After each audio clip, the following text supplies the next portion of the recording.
Hey guys, Brandon here with Texas Plinking with another one of these caliber comparison videos. This is only my second time doing this. The first one I uploaded back in November. That was the 6.5 Creedmoor versus the 308 Winchester. And I uploaded that thinking that might do pretty well because some of the most of my 6.5 Creedmoor videos do pretty decent. But lo and behold, this is only February now and it is my most viewed video at 360,000 views. And it brought a lot of new people to the channel. I think about 1,000 subscribers. So now we're closing in on 3,000 subscribers by the time I'm making this video. So we just want to say thank you because most of you guys watching this are probably new subscribers from that video. And I thought it would probably be a good idea to make another, but not like 6.5 Creedmoor versus 22 long rifle or 50 BMG. Those are irrelevant, although maybe for fun. But I wanted to make one where it actually made some sense. So 6.5 versus 308, that makes some sense. People kind of always ask me how I like the two, and so I made a video. And so I see a lot of people out there making videos and having a discussion about 300 Win Mag, which is a very great and capable round I'm a big fan of, and the 6.5 Creedmoor. So I actually have a 6.5 Creedmoor on the ground here. We're going to be using two new rifles. The last video I used my Ruger Precision Rifle 6.5 Creedmoor, which I have recently sold to get this one, which I'll talk about. And then I use a Savage 10 FCP representing the 308. So before we go any further, before I even introduce the rifles, I want to, and don't get too excited, this one's not mine. But anyway, before I even do that, I just wanted to do this little disclosure. People on the last video, the 360,000 views, many of you guys really liked it, and I'm really glad to hear. But I think some people watched that video through the wrong lens. I know I titled it just to kind of get more attention, like 6.5 Creedmoor versus 308, which should you shoot or whatever.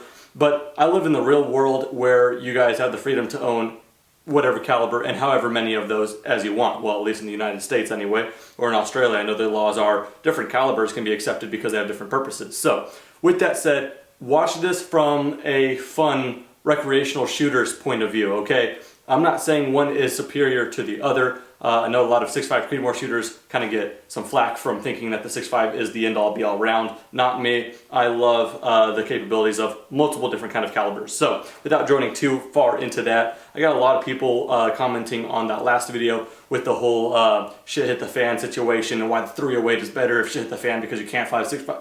I live in the real world, guys, so just take this with a grain of salt from a recreational shooter. I'm not telling you to pick one over the other. I'm just saying why I like both and kind of the differences. And I have a ballistics drop chart just like the last one. Going to do the exact same thing as the last video. Go through all of that good stuff. Now to introduce the rifles, and then after that the actual ammunition that we will be using for this video, which we will go out and shoot and all that good stuff. It won't just be rambling. I'm going to put this back on the ground for just a second here.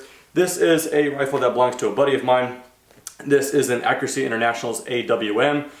If you guys have not heard of Accuracy International, stop watching and open up a new tab and look them up. They are unbelievable. They are a British company making some world-class precision rifles for armed forces, and every now and then little civilians like myself get to put my hands on one. So this is an AWM chambered in 300 Win Mag featuring a 26-inch fluted barrel. I'm not going to go too much into specs and all that good stuff because I am going to do a full review on this probably next, if not a couple of videos down the line. I do want to do a full in-depth review on this while I have it. But anyway, so that's kind of the quick rundown. 300 Win Mag, AI, AWM, 26-inch barrel.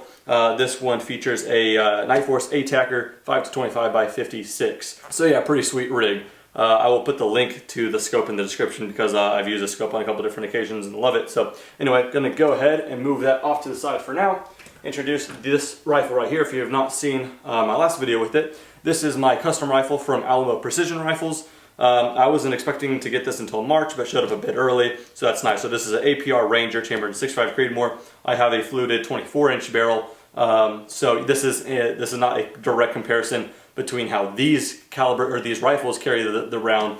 I'm just showing you guys what's representing them just for fun. But then I put an AAC 51T muzzle brake out front for when my suppressor gets in. You can quick thread that on there. But yeah, anyway, just a true Remington 700 action with this Graybill Renegade stock. I got a Steiner T5 XI 5-25 by 56, so same specs on the scope, just from Steiner with some Vortex rings on there, 34mm tubes on both of them.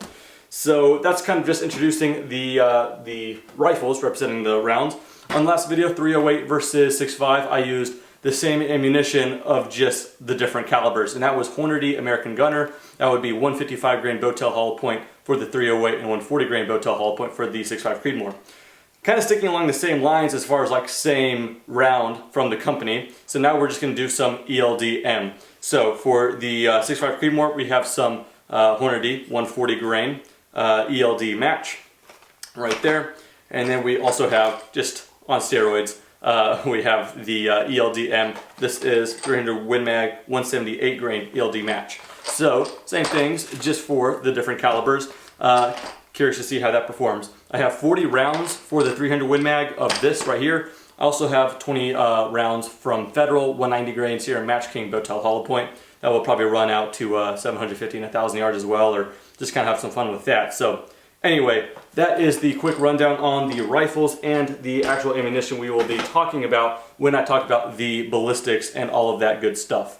Now, unfortunately, this little table I'm using for the sake of this video is too small to hold both the rifles, so can't really show them at the same time, but maybe I'll roll in some B-roll shots of both of them. So I'll probably just I'll go back and forth switching which one is in front of me while I talk. But anyway, so without any further ado, I guess we'll just talk about the actual rounds themselves. And I guess that's one more thing that I want to use as a disclosure, is that in the last video, people said, oh, but if you were to use this 308, it would have been different, and if you did this, and if you did that.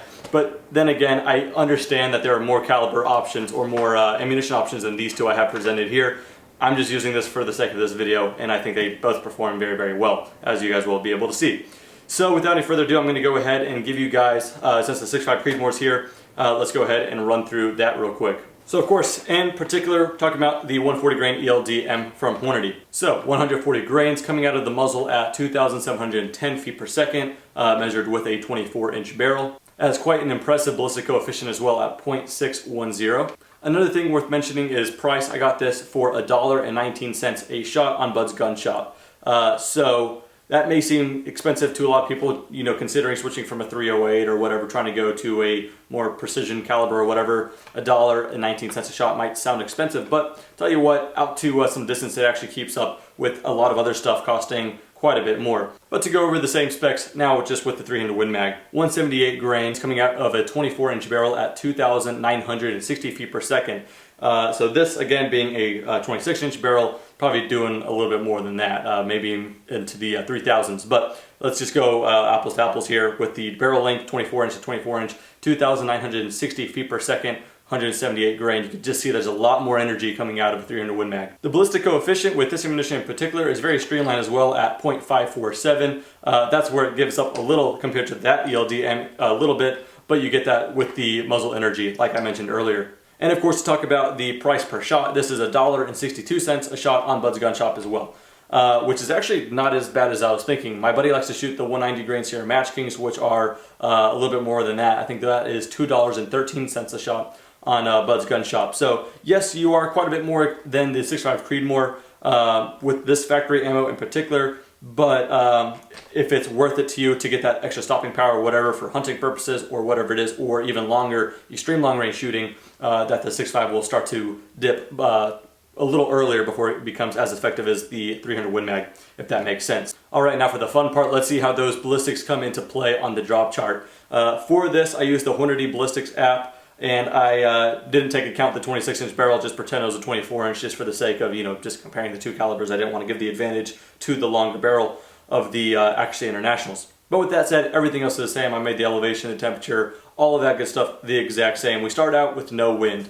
So with the 100-yard zero, let's talk about the dial-ups. And you guys are crazy if you think I have the entire drop chart memorized in my head, so don't mind me if I keep looking down at my cheat sheet. But anyway, let's start with the 300 Win Mag since it's already here. I'm going to be giving you guys the drop chart in mils and MOA for everyone watching. So starting at 250 yards with a 100-yard zero, you will be dialing up 0.5 mils or 1.8 MOA.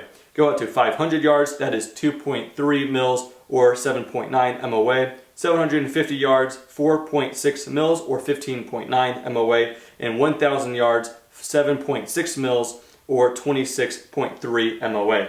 I'm going to have that on one side of the screen, and we'll go a little bit further than that in just a second. Alright, now for the 6.5 Creedmoor. At 250 yards, you'll be coming up 0.7 mils or 2.4 MOA. At 500 yards, 2.8 mils or 9.5 MOA. 750 yards, 5.4 mils or 18.7 MOA.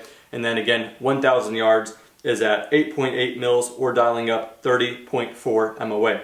So there you go, out to 1,000. We're gonna go a little bit further, but just kind of let those numbers sink in before I take them out. Let's just talk about 1,000 real quick. 8.8 to 7.6 or 30.465 or 26.3 MOA with the 300 Win Mag. So you can see that the 300 Win Mag, that muzzle energy is really paying off, just having a little bit of a straighter flight. But even then, the 6.5 Creedmoor is actually very, very efficient. Now here's something very interesting, and you could take this for what you will. But although, as you see on that chart, the 300 Win Mag is a little bit straighter shooting, or quite a bit straighter shooting, as one would expect, both of them go through the supersonic to transonic and back to subsonic phase at about the same yardage, which is 1,450 yards. So I guess the efficiency of the 6.5 starts paying off a little bit there as well. But that doesn't mean that the dial-ups change all that much and goes to the favor of the 6.5. Because let's go all the way out to a mile, which is 1,760 yards. And then what you would have to dial up at 1 mile with the 6.5 Creedmoor is 25.5 mils or 87.5 MOA.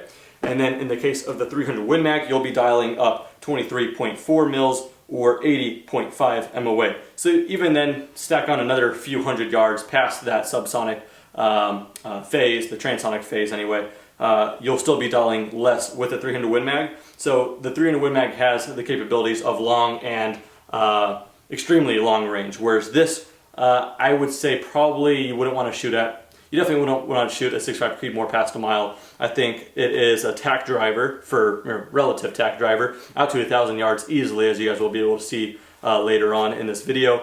But I've seen people be very effective with the 6.5 Creedmoor out to even 1,400, 1,500 yards and hit steel plates with a fair amount of ease with the efficiency for what it is, out to a mile.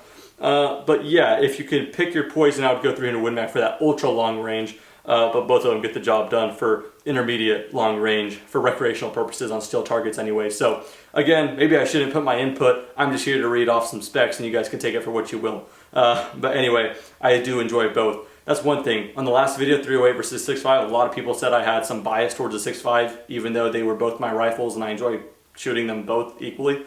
Yeah, no bias here. I'm just going to read off the chart how I see it and know that I love to shoot both.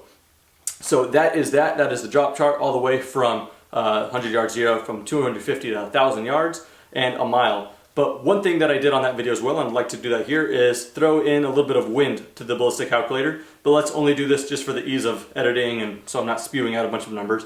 Let's just go straight to only 1,000 yards. With the 6.5 Creedmoor, with a 10 mile an hour full value wind, you will be dialing 2 mils or a 6.9 MOA correction for the wind, again 10 mile an hour, and then for the 300 Win Mag, that would be 2 mils or 7.0 MOA. So a difference of 0.1 MOA, pretty negligible. So yeah, that kind of shows you a little bit of surprise if you had to pick a winner in the wind department, barely the 6.5 Creedmoor, but again, like I said, 2 mils, or 6.9 or 7. So pretty much the same on the windage. So yeah, credit to the 6.5 Creedmoor for bucking the wind with only 140 grain. That's one reason I actually bought a 308 when I bought the Savage, is I kind of thought to myself, I'll get a 308 for the windy conditions, I'll be shooting some 175 grain and all that stuff. When in reality, the 6.5 Creedmoor does a very, very good job with the ballistic coefficient of 610. It just bucks that wind very, very nicely, and you would expect such with the 300 Win Mag as well, just for the velocity and just the muzzle energy.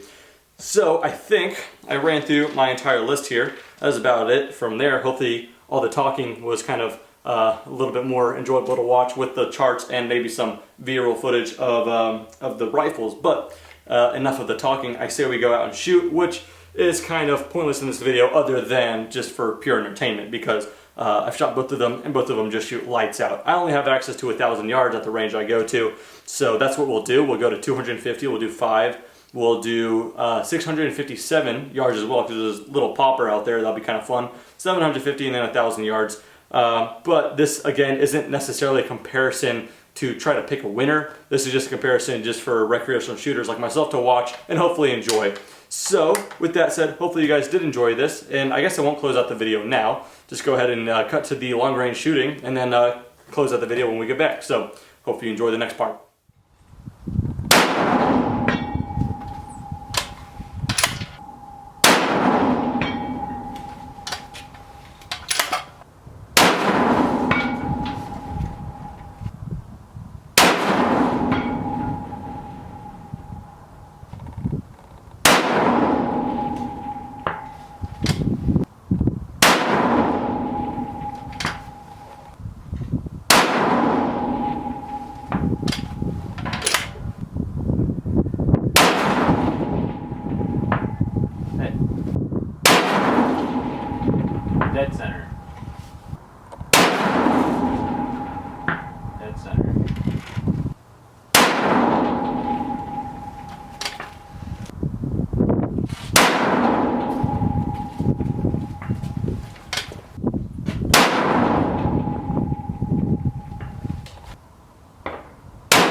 that top corner of it.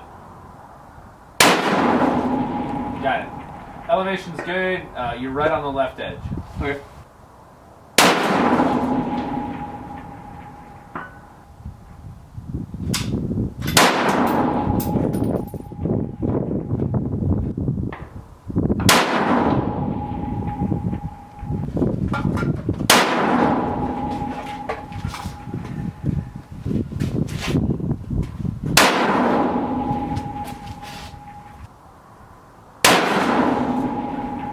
Hit.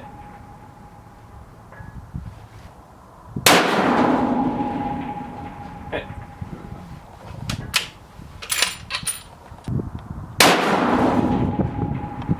Hit. That was just below the black line on the left side of the plate. That black dot there. You laid. That was a hit on the left edge. All right.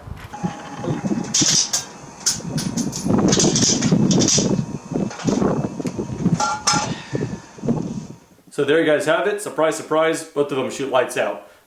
So yeah, not too much of a surprise there. But like I said, hopefully just for pure entertainment purposes, you guys enjoyed the video. So yeah, that's kind of that. I guess, unfortunately, I have to return this rifle back to its owner. But before then, I probably will make a full review on this and just kind of use some of the range footage from today and kind of put that into this review. So look out for a review on this within the next couple days, hopefully. But if you missed my last video, that was when I brought out my Barrett M82A1 for the first time with a couple of friends, and that was just all of our first time shooting a 50. So if you missed that video, I'll put a link somewhere up here for that video. But yeah, if you guys enjoyed, please do consider subscribing, and I'll see you guys next time.